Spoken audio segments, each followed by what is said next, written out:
Assalamualaikum warahmatullahi wabarakatuh. Perkenalkan, nama saya Aldela Melenia Primasari, NIM 121800797. Saya mahasiswi di STIE Bank BPD Jateng, Program Studi Manajemen.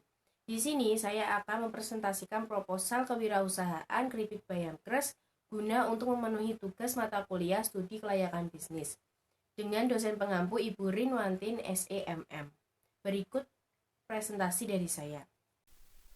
Berikut proposal kewirausahaan Kripik Bayam Kres yang saya buat.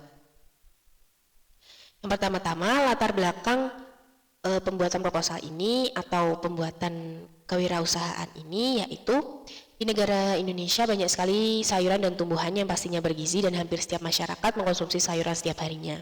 Salah satu sayuran yang akan saya manfaatkan yaitu sayur bayam. Sayur bayam ini tumbuh di berbagai daerah dan mudah sekali kita temui di pasar, di pedagang keliling, atau di toko yang menyediakan sayuran di dekat rumah. Contohnya seperti di daerah rumah saya, yaitu di Boja, Kabupaten Kendal. Biasanya sayur bayam ini diolah menjadi seperti tumis bayam, sayur bening, dan sebagainya. Sayur bayam sendiri mengandung vitamin dan mineral yang bermanfaat bagi kesehatan tubuh yang berguna untuk pembentukan sel darah merah di dalam tubuh sehingga tubuh tidak mudah terserang anemia atau kurang darah, dan juga apabila dikonsumsi secara rutin dapat menurunkan risiko terkena penyakit stroke. Namun seiring berjalannya waktu dan zaman yang berkembang, banyak sekali makanan cepat saji yang masyarakat, apalagi anak-anak, remaja yang konsumsi. Dan pastinya makanan cepat saji ini tidak menyehatkan dan juga tidak baik bagi kesehatan tubuh karena banyak sekali makanan cepat saji yang mengandung bahan pengawet dan lain-lain. Dengan melihat fenomena tersebut, saya memiliki ide untuk membuat cemilan berupa keripik bayam yang enak, gurih, sehat, dan pastinya tidak mengandung bahan pengawet atau pewarna yang berbahaya bagi kesehatan. Juga pastinya akan digemari oleh semua kalangan. Usaha ini untuk tujuan pertamanya yaitu untuk memanfaatkan bahan baku sayur bayam. Lalu yang kedua, saya optimis dalam menjalankan usaha ini jika dilihat dari jumlah pesaing yang ada pada produk ini itu masih sedikit. Terus yang ketiga, saya ingin mendapatkan pengalaman bagaimana cara menjalankan usaha bisnis yang nantinya akan menambah pengetahuan dan wawasan saya dalam berbisnis, dan saya dapat mencari target pasar yang tepat. Untuk visi dan misi usaha, yaitu visinya menjadikan keripik bayam sebagai cemilan sehat, pilihan keluarga yang enak dan sehat. Lalu untuk misinya, yang pertama menciptakan keripik bayam yang rasanya gurih, pedas, dan menyehatkan. Yang kedua, mengolah sayuran bayam berkualitas menjadi keripik sehat yang higienis. Yang ketiga, memasarkan cemilan keripik bayam dengan harga terjangkau kepada konsumen. Tujuan dari pembuatan proposal ini yaitu untuk memenuhi tugas mata kuliah studi kelayakan bisnis. Yang kedua, mewujudkan keterampilan berwirausaha bagi mahasiswa sehingga mahasiswa dapat memberikan praktik bisnis yang memiliki peluang. Yang ketiga, belajar berwirausaha sedini mungkin dan mencoba mengembangkan ide, kreativitas, dan inovasi. Yang keempat, mengetahui tahapan-tahapan pembuatan keripik bayam. Yang kelima, untuk menambah penghasilan. Untuk bab kedua yaitu gambaran umum. Gambaran umum rencana usaha yaitu nama usaha. Nama usaha ini sangat penting dan diperlukan dalam suatu produk agar mudah diingat dan dikenal oleh semua orang, khususnya target konsumen kita. Untuk usaha ini, saya memberikan nama keripik bayam kres dengan 3 varian rasa yaitu original, pedas cabai, dan lada hitam. Untuk logo produk sendiri seperti ini dengan keterangan keripik bayam kres dan ada gambar animasi ada animasi sayuran bayam. By AMP diambil dari inisial nama saya yaitu Aldela Melenia Primasari. Untuk tampilan produk dalam kemasan seperti ini. Untuk keunggulan produk yaitu merupakan cemilan atau snack yang enak dan menyehatkan, merupakan cemilan yang kemasannya ekonomis dengan harga terjangkau dan cocok untuk teman makan dan bersantai.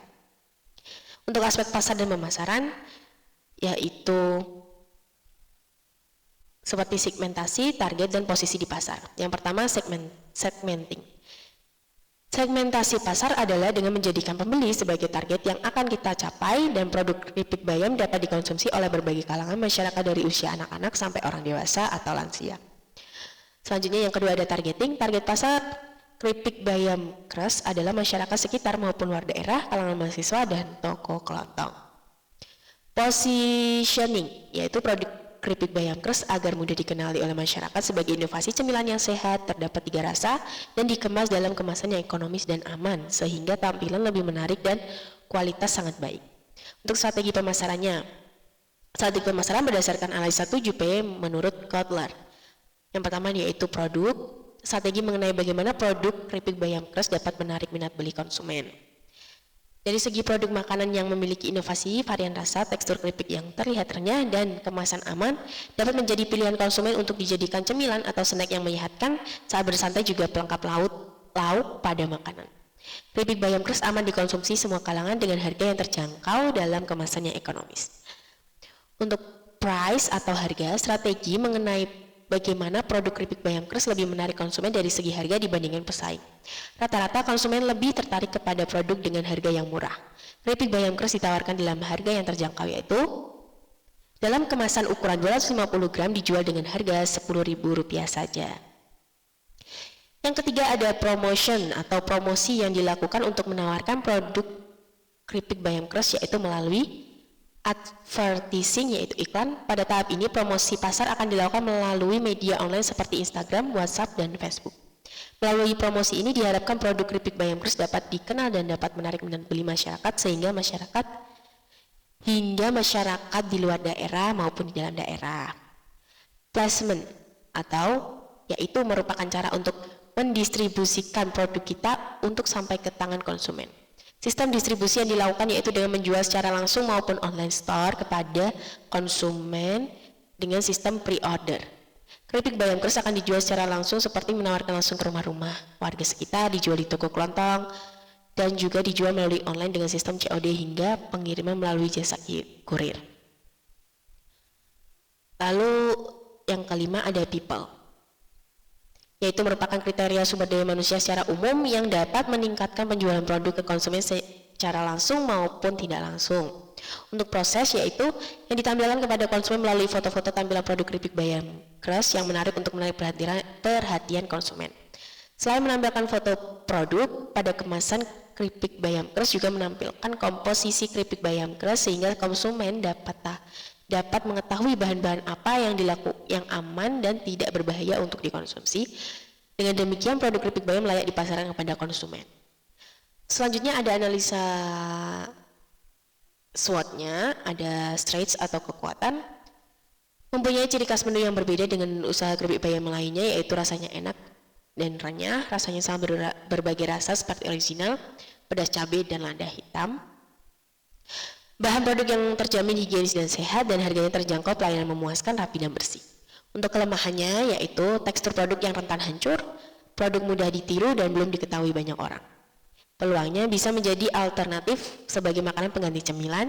Produk dapat dinikmati oleh usia dari anak-anak atau yang muda sampai usia yang dewasa seperti lansia. Maka pasar sasarannya mencakup semua kalangan masyarakat. Ciri khas dari produk menjadikan usaha ini sangat menjanjikan. Untuk threat atau ancamannya, ada pesaing yang menjual produk dengan harga yang lebih murah. Lalu untuk bab yang keempat yaitu aspek teknis dan produksi. Di sini ada alat dan bahan seperti wajan, spatula, penggorengan, penyaring minyak, cabitan penggoreng, baskom, dan kompor.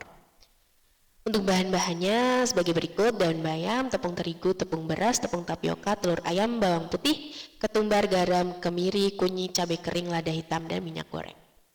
Untuk proses produksinya seperti ini. Untuk bahan bumbu adonan tepung seperti bawang putih yang sudah dihaluskan, ketumbar, miri, kunyit, garam secukupnya yang sudah dihaluskan.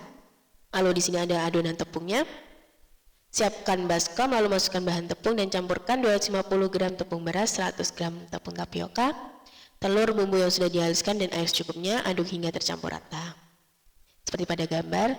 Untuk cara pengolahannya, daun bayam sudah dicuci, lalu minyak goreng yang di wajan sudah dipanaskan. Ambil selembar daun bayam, lalu celupkan pada adonan tepung, seperti ditiriskan. Habis itu langsung dimasukkan ke dalam minyak yang panas tadi. Dan bayam digoreng hingga warnanya kecoklatan, seperti emas kecoklatan. Ulangi proses tersebut secara bertahap hingga bayamnya habis. Setelah itu bayam ditiriskan dan dibagi menjadi 3 wadah baskom untuk akan diberi bumbu perasa seperti bumbu gurih atau bumbu pedas lainnya. Untuk bab 5 yaitu aspek manajemen. Di sini ada perencanaan, planning, bentuk perencanaan jangka panjang yaitu agar produk ini dapat diterima dan dapat digemari oleh masyarakat sekitar maupun masyarakat luas sehingga dapat memberikan motivasi usaha rumahan untuk terus meningkatkan kualitas, inovasi, dan kreativitas. Perencanaan jangka pendek yaitu agar penjualan tahun ini dapat terus meningkat sehingga perolehan laba yang besar. Lalu yang kedua ada pengorganisasian atau organizing. Agar usaha ini dapat berjalan lancar dan dapat mencapai target yang telah ditetapkan sesuai dengan misi dan visi usaha ini, maka perlu dibentuk sebuah organisasi di mana dalam organisasi ini terdiri dari 2 bagian, yaitu bagian produksi, yaitu membuat keripik bayam, dan pengemasan produk keripik bayam crush. Lalu untuk bab ke-6 yaitu aspek sumber daya manusia. Yang pertama perencanaan sumber daya manusia. Perencanaan yang dapat ditetapkan yaitu penentuan kualitas yang akan direkrut telah disesuaikan dengan rencana yang menyeluruh dari usaha rumahan baik untuk jangka pendek maupun jangka panjang dan sesuai dengan bidang keahliannya yaitu dapat mengolah keripik. Selain itu, keputusan atas merekrut sumber daya manusia yang baru didasarkan atas keputusan bersama. Pada tahap awal perintisan usaha rumahan, jumlah tenaga kerja yang saya rencanakan hanya 1 orang, dikarenakan tidak setiap hari dilakukan proses produksi pembuatan keripik bayam. Untuk gaji pegawai sekali produksi sebesar 75.000. Dalam bab 7 ada aspek keuangan. Berikut rincian modal, seperti peralatan produksi, ada kompor gas yang sudah dimiliki jadi tidak beli lagi. Terus untuk peralatan produksinya seperti tabung gas, LPG, seharga 21.000 dan lainnya alat-alat ini sudah dimiliki yang sudah ada di rumah, jadi tidak perlu beli lagi. Terus untuk bahan bakunya seperti daun bayam, tepung beras, tepung tapioka, telur ayam, bawang putih, ketumbar, garam, kemiri, kunyit, cabai kering, lada hitam, minyak goreng. Dan total semua bahannya sekali produksi itu 135.500. Untuk bahan pelengkap atau pengemasan ada plastik, stiker logo. Dan dengan total 48.000. Rencana penghasilan yang pertama yaitu modal usaha. Untuk modal usaha sendiri mulai dari perlengkapan sebesar 21.000 ditambah bahan baku 135.500 ditambah perlengkapan 48.000, totalnya adalah 204.000. Dan untuk penjualan, dalam sekali produksi menghasilkan 80 bungkus keripik bayam. Tiap bungkusnya dijual dengan harga 10.000. Jadi dalam sekali produksi menghasilkan biaya 10.000 dikali 80 sama dengan 800.000.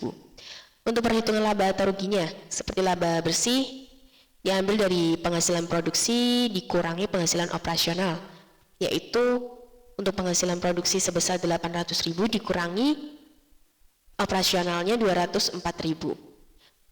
Jadi hasilnya 696.000. Lalu untuk menghitung laba penjualan dikurangi upah pegawai, yaitu laba penjualannya 696.000 dikurangi 75.000 sebagai upah pegawai. Jadi laba bersih yang usaha rumahan ini hasilkan yaitu Rp621.000. Sekian presentasi dari saya. Bila ada salah kata, saya mohon maaf. Wassalamualaikum warahmatullahi wabarakatuh. Terima kasih semua.